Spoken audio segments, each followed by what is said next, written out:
Hi everyone, and welcome to my Survey of Musical Theater episode on the Ziegfeld Follies. So I first want to begin by talking about a brief overview of what the Ziegfeld Follies are. So in class we learned about a musical revue, which is a very light theatrical entertainment consisting of a short series of dances and sketches and even tableau, which we learned is a living picture. So often dancers would pose in the form of famous historical artwork on stage. So we saw that a lot in the Ziegfeld Follies. And the Ziegfeld Follies were not a very deep or dark topic. They typically involved very satire or comedic topics. So it was fun. It was a form of entertainment for people to go watch and see. It features a lot of young women who are beautiful, and they're what you would think of the American standard of beauty. So they were kind of the center of the show, and often it was these young folly girls who were posing in the tableaus and who were doing the comedic sketches to make it more entertaining for the audience.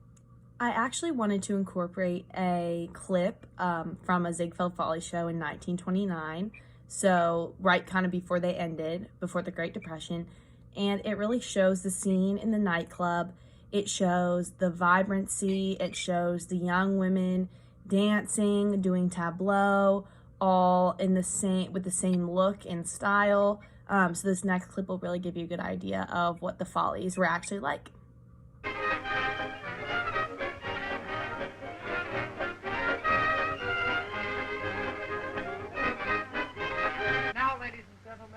I'd like to introduce our 12 famous dancing girls.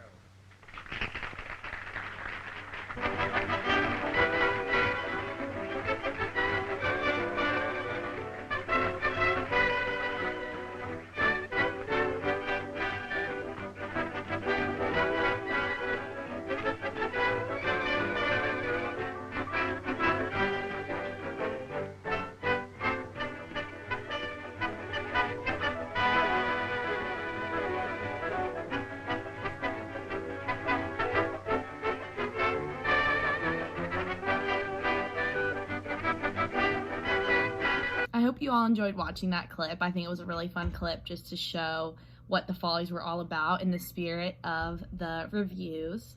So next I want to talk about Florenz Ziegfeld, who was the creator of the Follies, and he is known as an American theatrical producer who created the Follies. He was also known for glorifying the idea of the American girl. Like I mentioned before, all of the Folly girls were very similar in how they looked. So they were all very young and beautiful and tall. So he kind of created that idea through the Follies. His revues were known for a combination of many different elements. So he incorporated semi-nudity, pageantry, and comedy. His Follies were very successful until the Great Depression, when people could not actually afford to go see his shows anymore because they had to save money for other things and couldn't spend it on entertainment. So I know we spent a lot of time talking about the perfect Ziegfeld girl and how the Follies created this idea of glorifying the American girl, but it's really important when you are looking at understanding what exactly the Follies were and why they were so successful.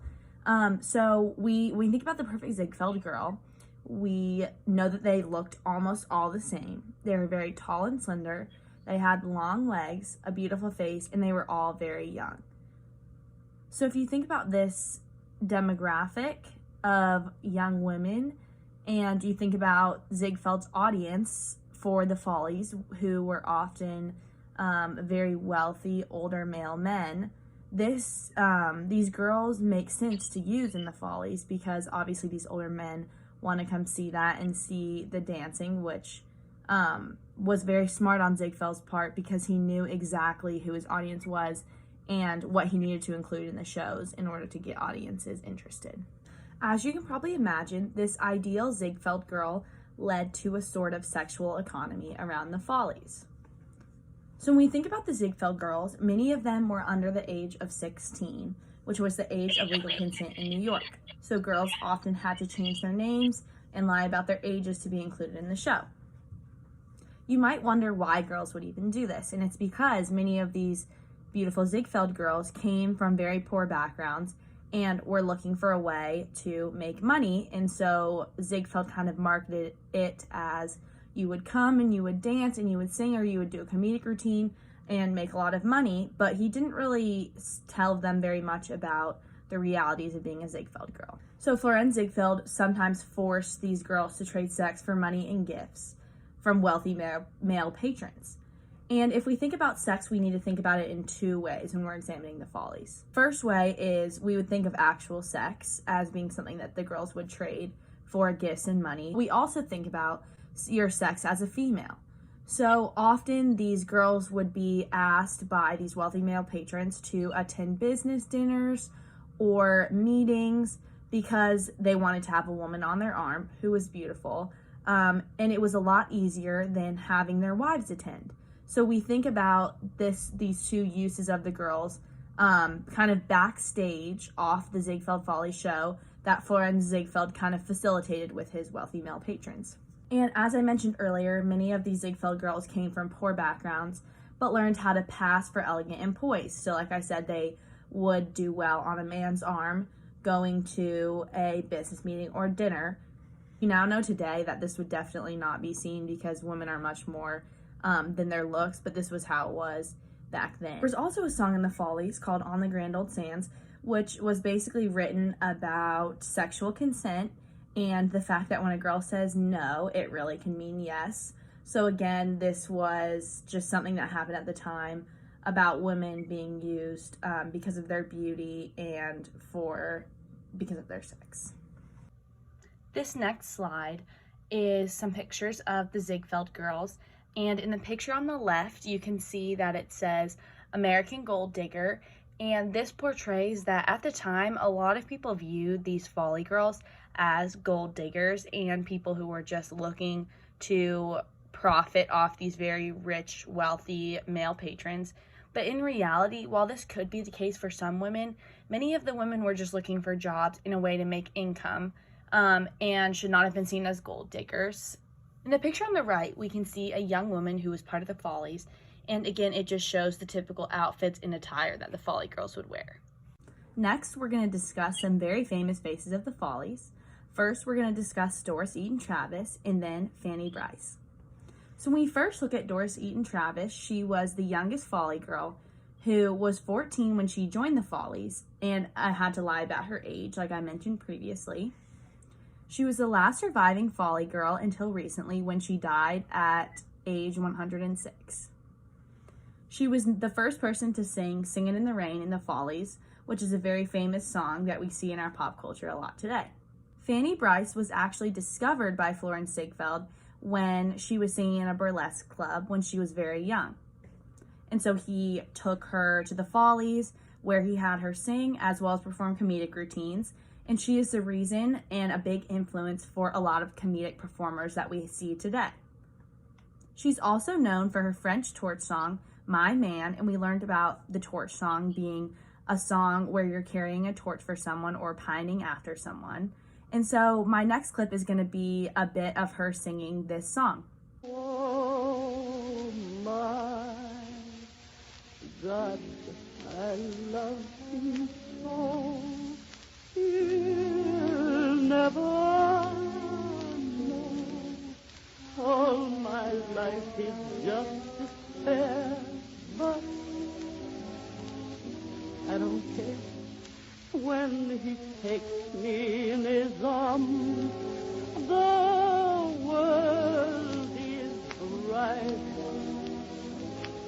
all right. Finally, I want to talk about the impact of the Ziegfeld Follies on Broadway. Florenz Ziegfeld showed that you didn't have to sing, dance, write, or produce to be successful on Broadway. So he couldn't do any of those skills, but he was still wildly successful with the Follies and then with projects beyond that. His success of the Follies led to the creation of Showboat, a show which he produced, which changed Broadway musicals forever. The opening night was actually in the Ziegfeld Theater in New York. William Randolph Hearst provided a lot of funding for this show, and he was very vital and ran the newspaper industry for years. And so this was really helpful to Ziegfeld because it helped him advertise his Follies in the paper. If he had a friend in the publishing industry, then he could get ads in the newspaper for things that he wanted. Ziegfeld is also said to have created show business. So as I talked about earlier, he was very smart and successful and knew who he was marketing to in order to make money. And he defined the American standard of beauty in the early 1900s with his Ziegfeld Folly Girls. The Follies also were able to launch the careers of some very famous Broadway stars, such as Fanny Brice, who we talked about, Eddie Cantor, and Will Rogers.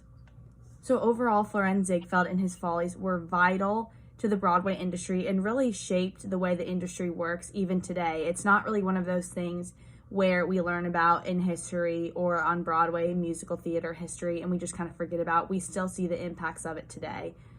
So the Follies are still very vital in today's idea of Broadway. I hope you enjoyed watching this episode. Thank you.